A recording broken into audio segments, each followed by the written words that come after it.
Hello movie lovers, మళ్ళీ మీ ముందుకి మరో కొత్త సినిమాతో వచ్చాను. మూవీ పేరు సయ్యారా. సయ్యారా సినిమా చూడాలంటే ఫస్ట్ భయం వేసింది, అందుకే థియేటర్స్లోకి వెళ్ళలేదు.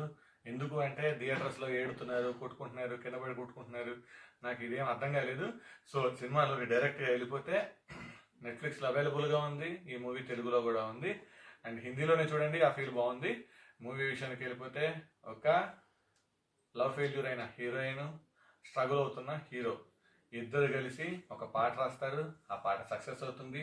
దాని ద్వారా వచ్చిన ఈ అమౌంట్ని వాళ్ళ నాన్నకి డొనేట్ చేస్తాడు ఫర్ రీహాబిలిటేషన్. సెకండ్ థింగ్ వచ్చి హీరోయిన్ అల్జైమర్తో బాధపడుతూ ఉంటుంది. ఈ అల్జైమర్ అంటే మతిమరుపు. సింపుల్గా మన లాంగ్వేజ్ చెప్పాలంటే మతిమరుపుతో హీరోయిన్ మర్చిపోతుందా, మరి గుర్తు పెట్టుకుంటుందా, హీరో ఎట్లా కలుసుకుంటాడు, మధ్యలో హీరోయిన్ తప్పిపోతుంది, ఆ తర్వాత ఎలా కలుస్తారు ఏంటి, ఆ తర్వాత ఎలా ఏడుస్తారు, ఎలా పాటలు పాడతారు, ఇదే సినిమాలో స్టోరీ.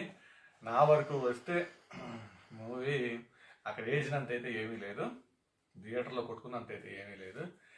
కూల్ కామింగ్ సింపుల్గా వెళ్ళిపోయే సినిమా. ఏం చెప్పాలంటే ఒక స్ట్రగుల్ అవుతున్న హీరో పాటల కోసం వాడు ఎట్లా ట్రై చేస్తాడు, హీరోయిన్ కోసం ఎలా కష్టపడతాడు, అదే సినిమాలో చూపించాడు. చూడాలి అనుకుంటే నెట్ఫ్లిక్స్లో అవైలబుల్గా ఉంది, తెలుగులో కూడా ఉంది. Thanks for watching. Signing off.